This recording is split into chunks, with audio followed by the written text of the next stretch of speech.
सही गलत कुछ नहीं होता। बात यह है कि बजट की अच्छे बजट का मतलब होता है कि आप पैसा इतना रखो जिससे कि आपका कैपिटल एक्सपेंडिचर जिसको बोलते हैं ना, जिसमें निर्माण के काम है, जिसमें इंफ्रास्ट्रक्चर तैयार करने का है, वो अगर उसकी मात्रा सही होगी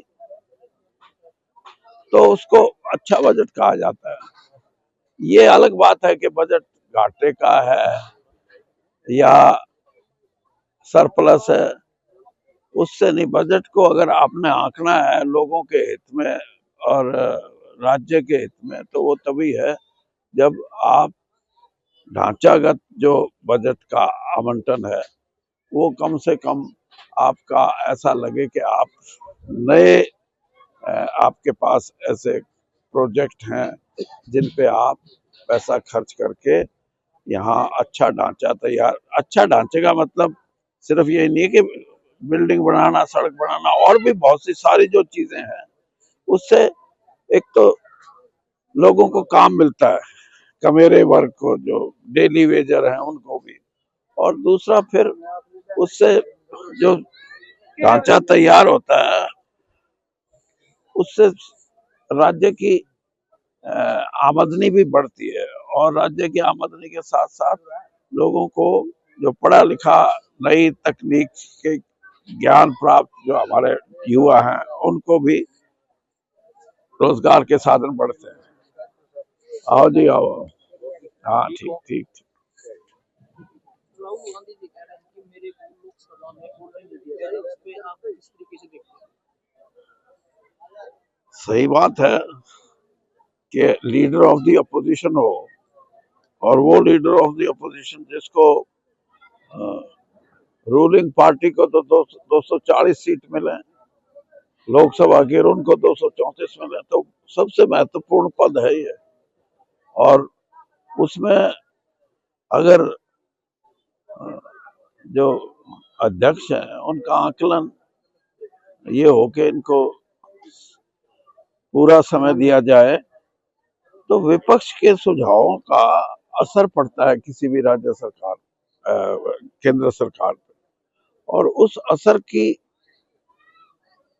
उसको मैं सही तौर पे कहूँ तो उसमें मैंने खुद देखा है कि जब सही असरदार बात विपक्ष से आती है तो फिर जो भी आपका बजट है उसमें संशोधन होते हैं। इसमें भी संशोधन आए हैं, लेकिन संशोधन इसमें जो सरकार के हित में थे वही संशोधन आए। बहुत सी चीजें ऐसी हैं जिनके बारे में विपक्ष की भूमिका अहम होती है। राहुल गांधी क्योंकि विपक्ष के नेता हैं, उनको पूरा समय मिलना चाहिए।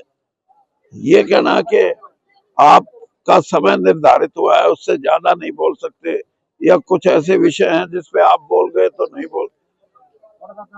विपक्ष का नेता और लीडर ऑफ द हाउस, जिसको आप प्रधानमंत्री कहो, कुछ कहो, या जैसे राज्यसभा में जेपी नड्डा विपक्ष सत्ता पक्ष के नेता हैं, तो कहीं ना कहीं विभाजन जो समय का है उसमें अगर आप विपक्ष के नेता पे भी समय की पाबंदी एक हद तक रखते हैं तो वो मैं ये कहता हूँ कि स्वस्थ प्रजातंत्र के लिए ये अध्यक्ष लोकसभा का फर्ज बनता है कि उनको पूरा समय मिले, और नहीं मिलता तो ये क्यों नहीं मिलता, मैं तो यहाँ तक भी जाता हूँ। हमारा जो संविधान है एक डेमोक्रेसी है, प्रजातंत्र है, और प्रजातंत्र में ऐसी परंपराएं हैं, खासतौर पे बहुत से ऐसे पश्चिमी देश हैं जहाँ प्रजातंत्र 300, 400, 500 साल तक पुराना है। वहाँ अध्यक्ष का एक बार निर्वाचन होने के बाद अध्यक्ष दोबारा निर्वाचन के लिए नहीं जाता। वो जब तक होगा तब तक वो अध्यक्ष का पद क्यों है ये? क्योंकि इसलिए कि उस अध्यक्ष से ये उम्मीद की जाती है कि इनकी कार्यशैली बिल्कुल निष्पक्ष होगी, इनके मन में किसी पार्टी विशेष की जगह नहीं होगी। आजकल तो अब हरियाणा की देख लो, डिप्टी स्पीकर है, वो अपनी पार्टी के गुण गाते हैं, और स्पीकर हैं वो खुल के पार्टी के। तो इसमें कहीं ना कहीं, जिसको एब्रेशन बोलते हैं ना पार्लियामेंट्री डेमोक्रेसी में, ये एक एब्रेशन है जिसको ठीक करने की जरूरत है हमारे देश में।